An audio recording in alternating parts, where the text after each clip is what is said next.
Hello students, Indian geography के आज के इस लेक्चर के अंदर अपन इंडियन बायोडाइवर्सिटी, भारत की जैव विविधता के बारे में विस्तार से अध्ययन करेंगे। स्टूडेंट्स, अपने physiography of India, physical divisions of India, climate of India आदि का विस्तार से अध्ययन किया है। जलवायु और भारत की स्थिति के आधार पर भारत जो है वो जैविक संपदा, उसमें बायोडाइवर्सिटी के आधार पर विश्व में सबसे अधिक संपन्न देशों में से एक आता है। और क्योंकि यहाँ जलवायु परिस्थितियाँ जो हैं काफ़ी फेवरेबल हैं, ट्रॉपिकल क्लाइमेट है, तो जीवों की वृद्धि के लिए काफ़ी अनुकूल परिस्थितियाँ, पौधों की वृद्धि के लिए काफ़ी अनुकूल परिस्थितियाँ यहाँ पाई जाती हैं। परिणामतः जो क्षेत्रीय आधार पर और फिजियोग्राफी, धरातली आधार पर, जलवायु के आधार पर, मृदा के आधार पर जो है वो इनमें अत्यधिक फ्लोरा एंड फौना दोनों के अंदर काफ़ी अधिक विविधता और वेरिएशन पाया जाता है भारत के अंदर।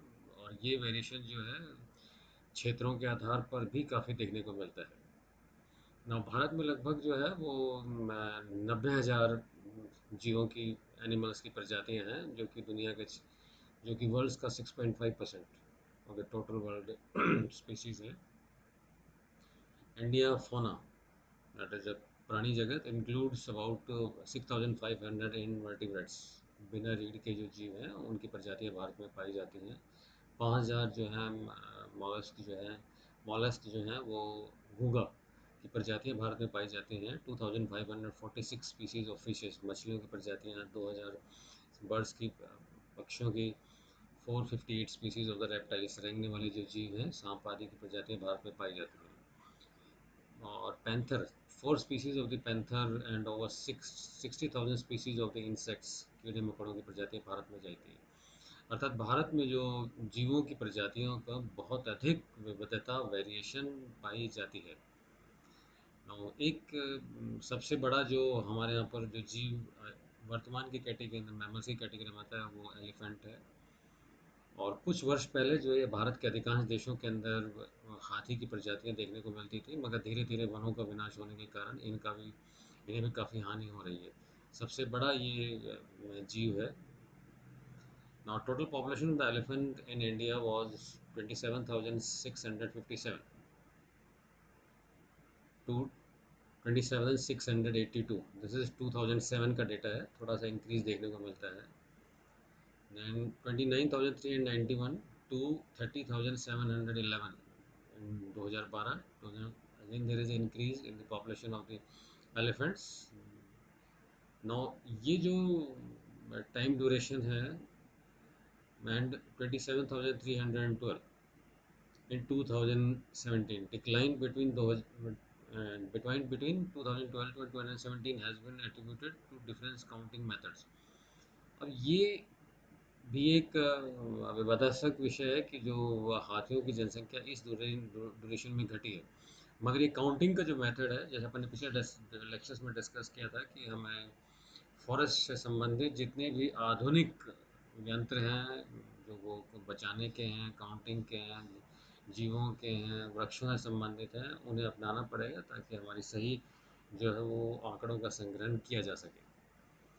Now it is estimated that 18% of the Indian plants are endemic, हमारे स्थानीय हैं, जो लगभग 18% जो पौधे हैं वो हमारे देश के ही हैं। अपन ने पहले ये डिस्कस किया हुआ है, जो कि विश्व में कहीं नहीं पाए जाते।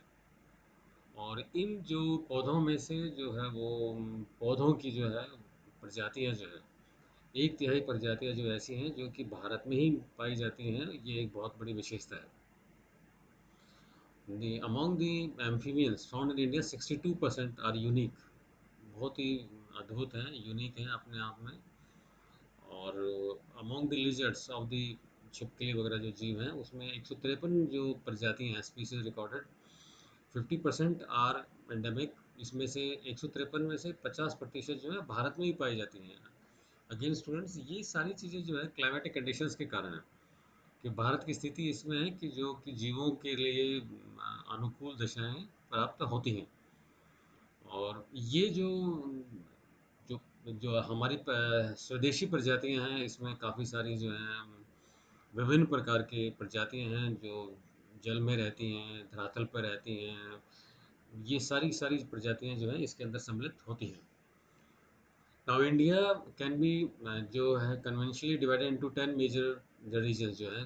इस आधार पर जो है भारत को जो जैव भौगोलिक क्षेत्रों में, ये स्टूडेंट्स आपने बायोज्योग्राफी एनवायरमेंटल ज्योग्राफी में विस्तार से अध्ययन किया है, जू ज्योग्राफी में भी किया है। और ये मुख्यतः जो है 10 वर्गों में विभाजित कर सकते हैं। और इसका जो आधार है बेस्ड ऑन द, ये क्लाइमेट है, पैटर्न्स ऑफ वेजिटेशन है, वनस्पति किस प्रकार की पाई जाती है, उसका आवरण कितना है, ये महत्वपूर्ण है। And the communities, mammals, birds, reptiles, amphibians, insects, and other invertebrates that are live in that area। तो उस आधार पर, इन सब के आधार पर जो है भारत के जो जैव भौगोलिक जो क्षेत्र है उनको 10 वर्गों में विभाजित किया जाता है। और पुनः जो है इन्हें 25 सब डिविजन्स में भी डिवाइड करते हैं। जो 10 मेजर डिविजन्स हैं जो बायोजोग्राफिक जोन्स महत्वपूर्ण हैं अध्ययन के लिए। पहला जो महत्वपूर्ण जोन है, the cold mountainous snow covered trans Himalayas and the regions of the Ladakh. ये सारा का सारा हिमालय का वो क्षेत्र है जो काफ़ी ऊंचा है। दूसरा जो डिवीजन आता है that is the Himalayan ranges and the valley of Kashmir and Himachal Pradesh. जो हिमालय कुल्लू वाला ये सारा पार्ट इसके अंदर सम्मिलित होता है। ये दूसरा एक महत्वपूर्ण डिवीजन है। और इसके साथ साथ उत्तराखंड का, आसाम का एंड नॉर्थ ईस्टर्न स्टेट्स भी इसके अंदर सम्मिलित होते हैं। ये वो वाला क्षेत्र है जहाँ की जलवायु की परिस्थितियाँ कुछ अनुकूल होने लगती हैं। ना तीसरा जो है तराई वाला रीजन है, फॉरेस्ट एरिया काफ़ी डेंस है इस क्षेत्र के अंदर। और यहाँ पर जो हिमालय से निकलने वाली, अपन ने स्टूडेंट्स पढ़ा है, ड्रेनेज सिस्टम के अंदर पढ़ा है, तराई वाला क्षेत्र है ये, हिमालय से नदियों के द्वारा निर्मित वाला क्षेत्र है। The fourth is the Gangetic and the Brahmaputra plains. Ganga और ये डिविजन्स भी अपन ने गंगा और ब्रह्मपुत्र का जो प्रवाह तंत्र था विस्तार से पढ़ा था। ये वो वाला पार्ट है जो कि एक बायोजियोग्राफिक जोन का निर्माण करता है। इसमें ही जो राजस्थान का डेजर्ट रीजन भी होता है। Then the semi arid grassland region जो दक्कन प्लेटो, दक्कन के भारत का क्षेत्र है, Gujarat, Maharashtra, Andhra Pradesh, Karnataka and Tamil Nadu. That is a middle area. और इसमें अधिकतर वो क्षेत्र है जो कि अपन ने डिस्कस किया है, रेन शेडो रीजन्स, वो वाला पार्ट इसके अंदर सम्मिलित होता है। The seventh is the north eastern states of the India, that is Arunachal Pradesh है, ऊपर वाला जो पार्ट है वो सारा मिजोरम, मणिपुर, मेघालय, वो वाला पार्ट है। आठवां जो है द वेस्टर्न घाट्स, ये डिस्कस किया है, western Ghats in Maharashtra and Karnataka and Kerala. ये पश्चिम के जो घाट हैं ये इनकी अपन ने फिजियोग्राफी डिविजन्स में विस्तार से किया है कि ये वर्षा की दृष्टि से भी काफ़ी संपन्न है, वनस्पति भी यहाँ अधिक पाई जाती है। तो आठवां जो बायोजियोग्राफी डिविजन्स है that is western ghats, that includes Maharashtra का, Karnataka and the Kerala, Sahyadris, all the part of the Sahyadris जो इसमें सम्मिलित है। नाइन्थ जो डिवीजन है वो अंडमान एंड निकोबार आइलैंड्स का है, वो बिल्कुल दोनों द्वीपों के बारे में। 10वां जो है long western eastern coastal belt along the Sandy beaches of the forest and the mangrove forest.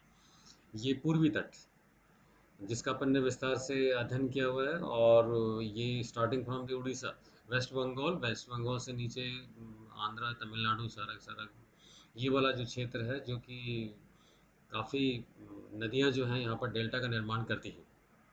ये पूर्वी जो है, और यहाँ पर बंगाल की खाड़ी के अंदर जो है, और नदियों के मुहानों पर भी अपने डिस्कस किया है, मैंग्रोव फॉरेस्ट की अधिकता पाई जाती है। तो ये 10वां जो है बायोजियोग्राफिक जोन बनता है। ना एक बड़ी समस्या जो है धीरे धीरे उत्पन्न हो रही है, that is loss of the biodiversity. जैव विविधता का विनाश हो रहा है, और विनाश का कारण भी हमने डिस्कस किया है। वो काफ़ी सारे कारण हैं, एक एक अब डिस्कस करेंगे अपन की। पॉपुलेशन इंक्रीज है, इंडस्ट्रियल रेवोल्यूशन है, अर्बनाइजेशन है, एंड सो ऑन।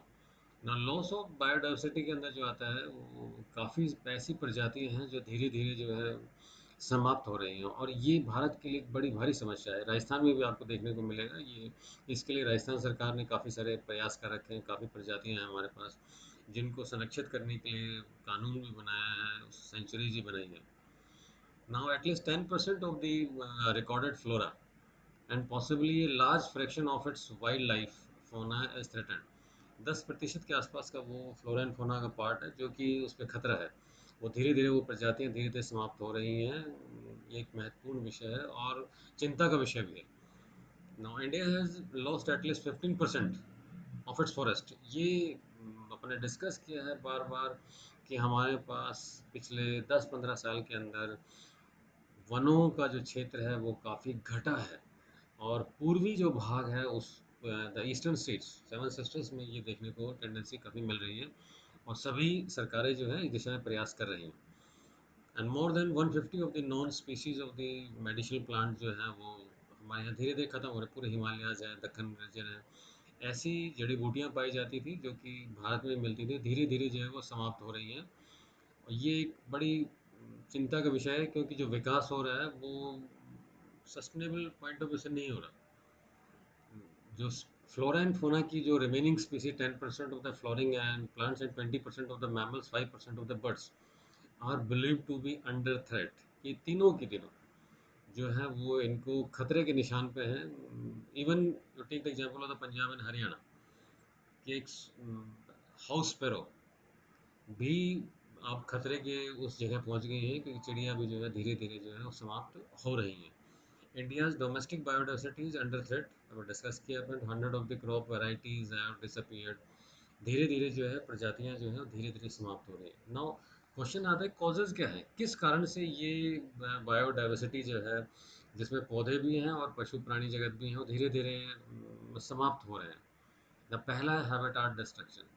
जो इनके आवासीय क्षेत्र हैं वो धीरे धीरे समाप्त हो रहे हैं, या मानव की क्रियाएं वहाँ हो रही है, या मानव का दखल होने के कारण जो इनके आवास जो है समाप्त हो रहे हैं, और समाप्त होने के कारण ये प्रजातियां धीरे धीरे समाप्ति की ओर जा रही हैं। दूसरा है इंडक्शन ऑफ द जो बाहर की जो एग्जॉटिक, आपने डिस्कस किया था कि हमारी जो प्रजातियां हैं पौधों की और जीवों की, उनके अंदर जो है बाहर से कुछ प्रजातियां आ गई हैं। एक बहुत भारी समस्या जो है वो विदेशी बबूल की, जैसे टेक एग्जांपल है, ये एक हमारे लिए एक बड़ी भारी समस्या बन गई है, और इस पौधे ने जो है वो हमारी स्थानीय वनस्पति को नुकसान पहुंचाना प्रारंभ कर दिया है। तीसरा जो महत्वपूर्ण कारण है वो ओवर जो एक्सप्लॉयटेशन ऑफ द पॉल्यूशन जो है वो हमने विध्वंस, क्योंकि पॉपुलेशन इंक्रीज कर रही है और जनसंख्या बढ़ेगी तो सभी आवश्यकताएं बढ़ेंगी, आवश्यकताओं की पूर्ति के लिए जो है हम विध्वंस करेंगे, ये नहीं करें, इस पर दबाव आएगा। और प्रदूषण एक इसका एक महत्वपूर्ण कारक है। जो चौथा कारक जो है ना, पांचवा जो है वो क्लाइमेटिक चेंज। अपन ने डिस्कस किया स्टूडेंट कि तापमान बढ़ रहा है, और इसके विषय में कई बार यूएन में भी डिस्कस किया, यूएन लॉज भी बन चुके हैं वो क्लाइमेट चेंज के अंदर, ओजोन का हो, कार्बन डाइऑक्साइड का हो, वायुमंडल के तापमान का हो, ग्लास हाउस इफेक्ट हो, there all all acidic rain हो, ये सारे क्लाइमेटिक चेंजेस हैं। और ये जो क्लाइमेटिक चेंजेस हैं स्टूडेंट, ये सारी की सारी चीज़ें अपने को देखने को मिलती हैं औद्योगिक क्रांति के बाद। उससे पहले इतना भारी चेंजेस हमें देखने को नहीं मिलता है। आप लोगों ने मैन एनवायरमेंट रिलेशनशिप में पढ़ा होगा, और ये एनवायरमेंटल ज्योग्राफी में पढ़ा है और बायो ज्योग्राफी में पढ़ा हुआ है कि मानव के पर्यावरण के साथ संबंध किस तरीके से बदलते रहे हैं, और उसने किस तरीके से उन संबंधों के कारण जो है पर्यावरण की परिस्थितियों पर विपरीत प्रभाव देखने को मिलता है। No loss of the traditional knowledge, जो हमारी प्राचीन जो नॉलेज थी जो वृक्षों से संबंधित थी, हम वृक्षों की पूजा करते थे, उनकी सुरक्षा करते थे, वो धीरे धीरे समाप्त हो गई है, और ये विनाश का एक कारण है। Changing agriculture and forestry practices में आपने पहले भी डिस्कस किया है कि जनसंख्या बढ़ेगी तो खाद्यान्न की आवश्यकता होगी, खाद्यान्न की आवश्यकता, कृषि की का क्षेत्र विस्तृत करना पड़ेगा, कृषि का क्षेत्र विस्तृत करेंगे तो उसका सीधा प्रभाव जो है फॉरेस्ट एरिया जो प्राकृतिक वनस्पति पर पड़ेगा, और ये देखने को भी मिल रहा है। नाउ इफेक्टिव लीगल सिस्टम, ये हमारे पास एक बहुत बड़ी, हम जितने कानून बनाए हैं उनमें जो सज़ा का प्रावधान जो है वो इतना कठोर नहीं है, और इतना कठोर नहीं है, लॉज हमारे इतने कठोर नहीं है, उसका जो है वो फ़ायदा जो है वो आम जो इलीगल जो एक्टिविटीज़ करने वाले लोग हैं उसका फ़ायदा उठाते हैं। तो हमें कानूनी दृष्टि से इन कानूनों को काफ़ी सक्षम कठोर बनाना पड़ेगा, ताकि जैव विविधता को बचाया जा सके। नाउ अगला क्वेश्चन आता है कंजर्वेशन ऑफ द बायोडाइवर्सिटी, जैव विविधता का संरक्षण कैसे कैसे किया जाए। इसके अंदर स्टूडेंट दो कॉन्सेप्ट चलते हैं। एक कहलाता है in situ conservation. Now in situ conservation is done within the ecosystem and the natural habitat. मतलब प्राकृतिक परिस्थितियों और प्राकृतिक जो पारिस्थितिक तंत्र है उसी के अंदर जो है वो जीवों का संरक्षण किया जाता है। और दूसरा कहलाता है एक्स सेतु कंजर्वेशन। एक control situation is created such as a botanical gardens. ये आपने देखा होगा शहरों के आसपास जो है वो बॉटनिकल गार्डन्स का एक बना दिए गए हैं, क्षेत्र बनाए गए हैं जिसमें जीवों के लिए, या जियोलॉजिकल पार्क बनाए गए हैं जिसमें प्राणियों, पौधों, फ्लोरा एंड फौना दोनों के लिए परिस्थितियाँ अनुकूल की जाती हैं। ये दो कंडीशंस हैं। Now, India has taken several steps towards the in situ conservation of biodiversity. India's most attempt to conserve in situ wild biodiversity has been through a network of protected area throughout the country. इस दिशा में भारत ने काफ़ी प्रयास किया है, और इसके अंदर दो कैटेगरी हम लेते हैं इन situ के अंदर। और two kinds of protected areas are recognised by the legal system in India. एक कहलाता है नेशनल पार्क्स, एक कहलाता है वाइल्ड लाइफ सेंचुरीज। ना first is the national park. राष्ट्रीय उद्यान क्या है? दे आर हाईली प्रोटेक्टेड, मतलब ये बेहद संरक्षित हैं और कानूनी दृष्टि से इनका संरक्षण किया गया है। और इन जो क्षेत्र हैं राष्ट्रीय उद्यान जो हैं, जो नेशनल पार्क्स हैं, इनमें इनमें मानव गतिविधियां पूर्णतया प्रतिबंधित हैं। पूर्णतः प्रतिबंधित हैं, इसमें किसी भी प्रकार की वो एक्टिविटी हो, वो चाहे लकड़ी का संग्रहण हो, पशुओं का चराना हो, नॉट अलाउड। तो ये पहला कानूनी दृष्टि से एक महत्वपूर्ण स्तर है, और हमारे राष्ट्रीय उद्यान इसके अंतर्गत आते हैं। दूसरा है जो वाइल्ड लाइफ सेंचुरीज हैं, जीव अभयारण्य हैं, सेंचुरीज हैं, they are also protected but certain types of activities such as a, क्योंकि ये इन जो जीव सेंचुरीज हैं इसके आसपास का ग्रामीण का क्षेत्र काफ़ी सम्मिलित होता है, और ग्रामीण लोग जो हैं या आदिवासी जो क्षेत्र है वो अपनी दैनिक आवश्यकताओं की पूर्ति के लिए जो है जंगलों पर निर्भर करता है। तो इनमें छोटी मोटी एक्टिविटीज अलाउ कर दी जाती हैं, जैसे पशु चारण के लिए है, या इन क्षेत्रों में जो सूख जाते हैं पेड़, सूखी हुई वनस्पति है, उसका संग्रहण भी कुछ लिमिट में अलाउ किया गया है। तो दो तरीके के हैं, वन इज नेशनल पार्क, दूसरा है हमारी जो है सेंचुरीज। आगे आने वाले लेक्चर्स के बारे में अपने national parks and wild life sanctuaries के बारे में डिस्कस करेंगे, कौन कौन सी हैं, उनका कौन कौन सा महत्व है सारे। Now first initiative was establish in, जो भारत में पहला जो प्रयास किया गया इस दिशा में वो 1936 में किया गया, और ये काफ़ी महत्वपूर्ण क्वेश्चन है। कॉर्बेट नेशनल पार्क ये सबसे महत्वपूर्ण है, इसका पहला प्रयास ये था कि इस दिशा में प्रयास था। Now India has 99 national parks, अभी डिस्कस करेंगे आने वाले लेक्चर्स में। 513 वाइल्ड लाइफ सेंचुरीज हैं, और जो पूरा जो भारत का क्षेत्र है वो 1,56,000 1,56,000 स्क्वायर किलोमीटर, और रफली the 5% of the total area of the country इसके अंदर सम्मिलित होता है। 5%, और कुछ बुक्स में मिलेगा 4.5 के आसपास, रफली 5% के आसपास जो क्षेत्र है उसमें सम्मिलित होता है। और जो वन्य प्राणी हैं इनकी सुरक्षा के लिए सेंट्रल जू अथॉरिटी का भी गठन किया गया है। विभिन्न वन्य प्राणी संस्थान जो हैं किया गया है, विभिन्न प्रोजेक्ट चला गए हैं। दीज प्रोजेक्ट्स आर, जिसके अंदर जो है अपन डिस्कस करेंगे आने वाले लेक्चर्स में। These projects are design to protect species in situ, that is a law, कानून के तहत जो है प्रजातियों का संरक्षण है। और उसमें कुछ प्रोजेक्ट जो अपन डिस्कस करेंगे, one is the project tiger, बहुत महत्वपूर्ण है हमारा, और दूसरा है प्रोजेक्ट एलिफेंट, और इसके अलावा क्रोकोडाइल का भी आता है, राइनोसरस का भी आता है। ये काफ़ी प्रोजेक्ट्स हैं जो कि इन प्रजातियों को संरक्षित करने के लिए चलाया जा रहा है। जैसे मैंने अभी डिस्कस किया, क्रोकोडाइल का है ब्रीडिंग सेंटर्स हमारे develop and manage, which was started in 1976 and now operate in 16 centuries। जो क्रोकोडाइल दी गुजरात के अंदर एक बहुत महत्वपूर्ण हमारी सेंचुरी है, और काफ़ी हमें ये काफ़ी सक्सेसफुल भी रहा है हमारा प्रयास। जो गिर है, लायन सेंचुरी है, ये प्रोजेक्ट हमारा काफ़ी सक्सेसफुल रहा है, और एशियाटिक लायन है जो हमारी उस क्षेत्र के अंदर जो है पूरी की पूरी जो है परिस्थितियाँ उनके अनुकूल स्थापित की गई हैं, और वृद्धि भी देखने को मिल रही है इस क्षेत्र के अंदर। Thank you.